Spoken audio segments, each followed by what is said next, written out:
5 yil davomida bu juftlik bizlarda hech qanaqa muammo yo'q deb tabiiy homiladorlikni kutishgan.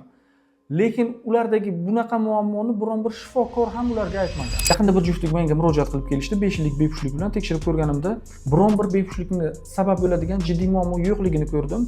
Lekin uzoq muddatli bunaqa davom etgan muammo tufayli bemorlarga eko qilishni tavsiya berdik. Eko amaliyotini boshlaganimizdan keyin bemorimizdan juda ham chiroyli embrionlar paydo bo'ldi ikkovlaridan va ushbu embrionlarni anchasini muzlatib qo'ydik va birinchi ikkitasini a'lo sifatlisini bemorimizni bachadonni ham ichini tayyorlab qo'yganimizda homiladorlik yuzaga kelmadi. Darhol ushbu muammoning sababini aniqlash uchun, ya'ni homiladorlik yuzaga kelmaganligini sababini aniqlash maqsadida genetik tekshiruv qilganimizda ayolda xromosomalarning yelkachalarining ya'ni translokatsiyasi almashinib qolganligini ko'rib qoldik.